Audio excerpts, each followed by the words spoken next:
Selamat pagi anak-anak. Gimana kabarnya hari ini? Alhamdulillah baik. Puasanya gimana? Lancar. Hari ini ada yang absen nggak? Ada, enggak? Kita kemana? Sakit. Semoga teman-teman kita sembuh ya. Sebelum masuk ke materi, alangkah baiknya kita berdoa terlebih dahulu. Berdoa dipersilahkan. Berdoa tak selesai. Sebelum masuk ke pembelajaran, dilihat kanan kirinya ada sampah nggak? Kalau misalnya ada sampah, bisa dibuang terlebih dahulu. Sudah kita tadi? Sudah. Hari ini kita akan belajar tentang perpajakan. Di sini ada 7 pembelajaran. Yang pertama, kalian tuh harus mampu menganalisis pengertian serta juga bisa menjelaskan penghindaran dan penghematan pajak. Terus kalian mampu menguraikan tarif pajak dan juga kalian mampu memahami semua jenis-jenis pajak dan juga pungutan lain selain pajak. Nah, kalian kan udah gak asing kan tentang perpajakan, pasti pernah dengar. Bisa dijelaskan sedikit aja tentang apa itu perpajakan? Bisa angkat ya? Boleh saling? Pajak itu pungutan biaya dari pemerintah. Benar banget. Jadi perpajakan itu adalah pajak yang dipungut oleh pemerintah dari individu dan juga badan usaha untuk membiayai pembangunan layanan publik dan juga pembangunan negara. Dan pajak itu bersifat wajib karena kita sebagai masyarakat Indonesia wajib membayar pajak. Dan pajak itu tanpa imbalan langsung yang bisa, tapi bisa dirasakan hasilnya itu oleh masyarakat keseluruhan. Jadi kita itu kan bayar pajak ke pemerintah diolah oleh negara dan dijadikan fasilitas yang bisa dirasakan oleh masyarakat seluruhnya. Nah, sebelum masuk lebih dalam tentang belajar dari perpajakan, Ibu ada pretest, bisa di-scan dan dijawab sepengetahuan kalian aja tentang perpajakan. Ibu kasih waktu 2 menit cukup nggak? Betul. Bisa dikerjakan. Kalau ada yang kesulitan, boleh bertanya ya. Iya, Bu.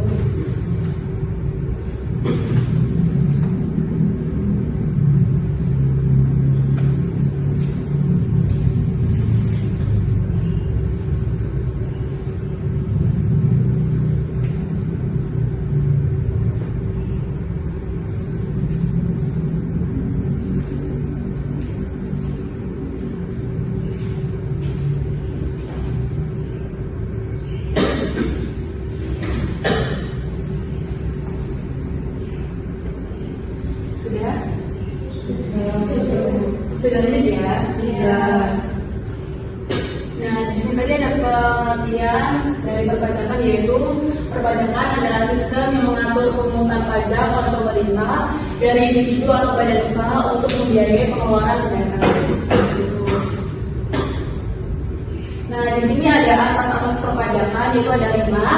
Ada asas keadilan, asas kepastian, asas kemanfaatan, asas kewajaran, dan juga asas efisiensi. Yang pertama itu asas keadilan, yaitu pajak itu dipungut itu nggak boleh memberatkan wajib pajak. Jadi itu sesuai kemampuan wajib pajak. Setiap orang atau individu itu biaya pembayaran pajak itu pasti berbeda-beda kan.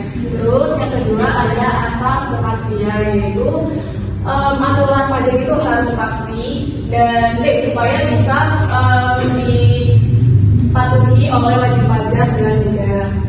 Terus yang ketiga ada asas kemanfaatan. Ini itu asas yang paling penting dari 5 asas tersebut karena pajak itu ada untuk masyarakat. Terus yang keempat ada asas kewajaran, yaitu kewajaran ya.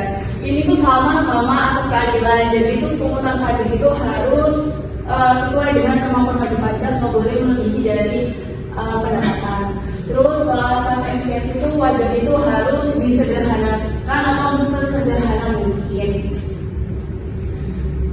Terus selanjutnya ada penghindaran dan penghematan pajak.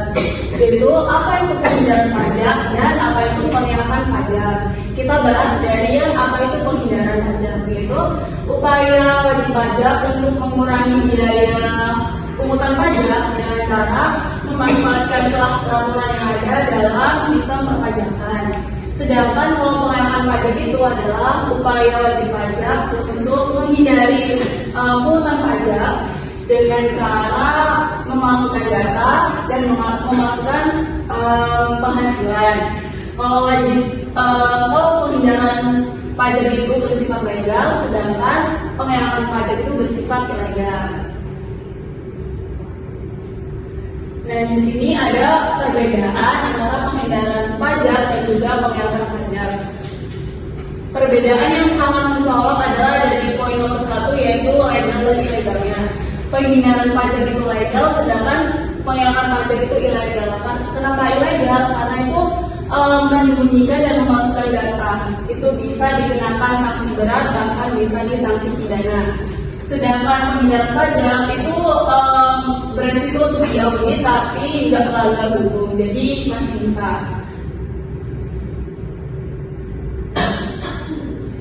Nah, terus ada tarif pajak. Yang pertama ada tarif progresif, tarif regresif, dan tarif tetap. Yang pertama tarif progresif adalah presentasi yang naik dengan dipengaruhi oleh objek pajak. Sedangkan regresif ini kebalikan dari progresif, yaitu presentasi yang menurun yang dipengaruhi oleh objek pajak. Terus kalau tarif tetap ini presentasi yang tetap tanpa dipengaruhi oleh wajib pajak. Bisa dimengerti? Bisa. Sambil main HP sendiri ada apa? Bisa dimengerti? Bisa. Terus di sini ada jenis pajak. Yang pertama itu ada pajak langsung, yang kedua ada pajak tidak langsung, dan ada pajak daerah. Yang pajak langsung ini pembayarannya itu nggak bisa dialihkan ke orang lain. Contohnya itu pajak penghasilan atau pajak bumi dan bangunan. Kalau misalnya yang kedua pajak tidak langsung itu pajak yang pembayarannya bisa dialihkan ke orang lain. Contohnya itu seperti pajak pertambahan nilai atau PPN. Contohnya itu kalian biasanya kan berupa makan atau nggak bekerja kan pasti dapat pungutan PPN kan. Terus yang ketiga ada pajak daerah, yaitu pungutan pajak yang dipungut oleh pemerintah untuk kepentingan daerah seperti pajak kendaraan bermotor. Bisa dipahami? Bisa. Kok macet ya? Yang selanjutnya ada pungutan lain selain pajak. Di sini ada 3, yaitu ada retribusi, sumbangan wajib, dan pungutan khusus. Yang retribusi ini contohnya itu pungutan yang diambil oleh pemerintah untuk kita itu, contohnya itu kayak retribusi parkir. Biasanya kalian kan kalau misalnya keluar atau enggak ke supermarket gitu kan ada tukang parkir ya, itu fasilitas yang harus kita bayar ke pemerintah. Terus yang sumbangan wajib itu contohnya pungutan yang diwajibkan oleh pemerintah untuk kita untuk kepentingan tertentu, contohnya itu BPJS. Siapa yang di sini BPJS? Saya. Kalian tiap bulan kan bayar ya ke pemerintah. Nah itu kan, dan itu tanpa imbalan langsung, jadi itu bisa dipakai fasilitasnya jika kalian sakit. Sedangkan kalau pungutan khusus itu pungutan yang dipungut oleh pemerintah untuk kepentingan khusus seperti ekspor. Bisa pahami? Bisa.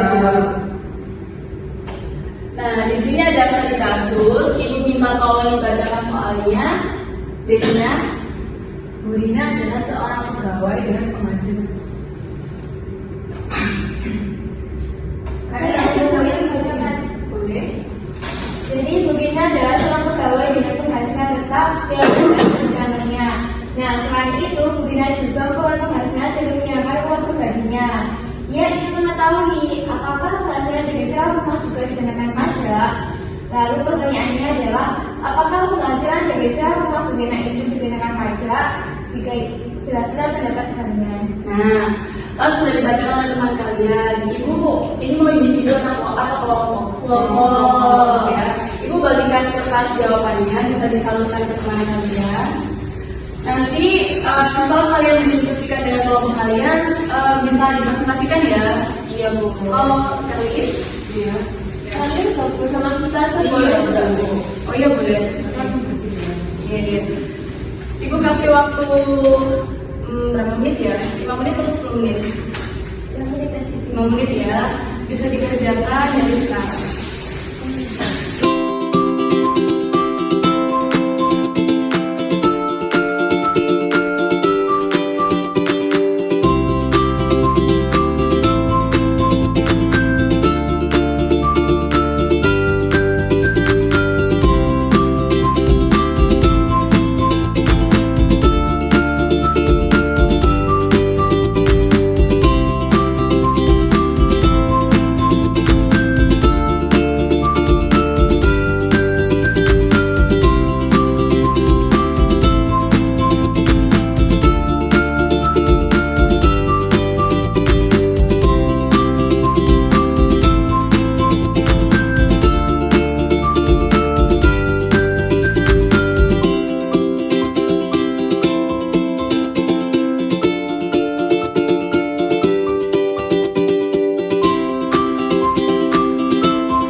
bagian nggak apa-apa.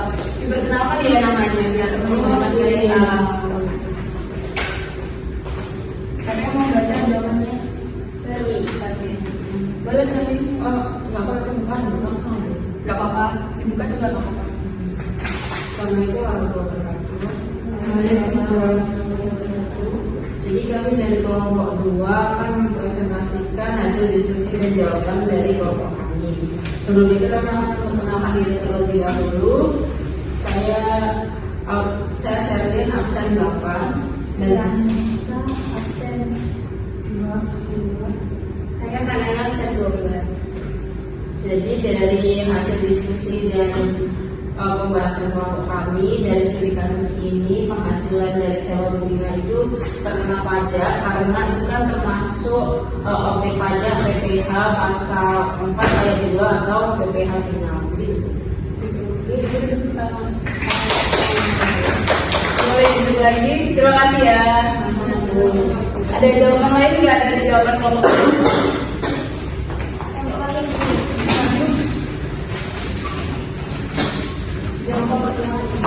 Itu kenapa masih di bawah?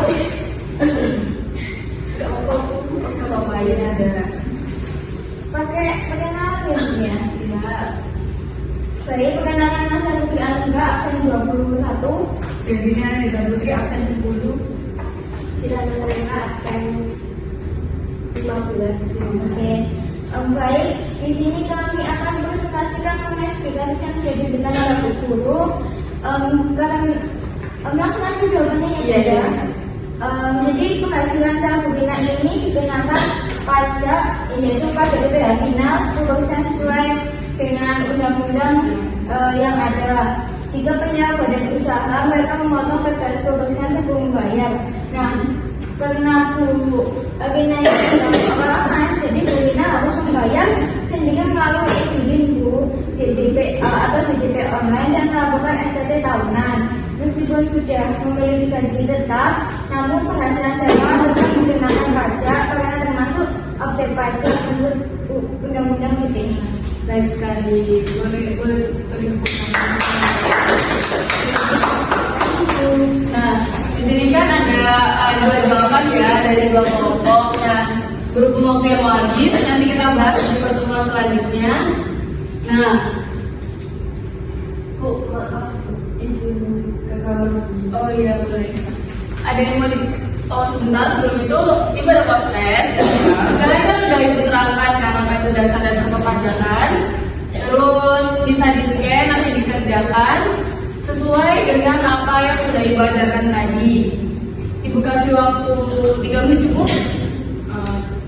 Cukup ya. Bisa dimulai dari sekarang.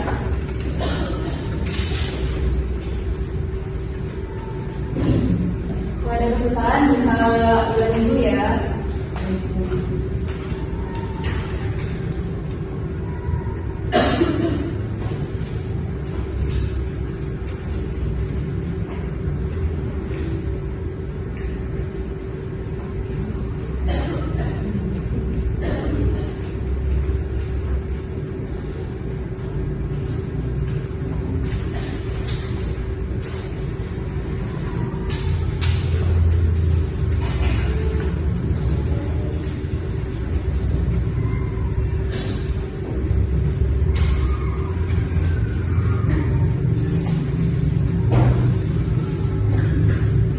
Ada yang sudah selesai?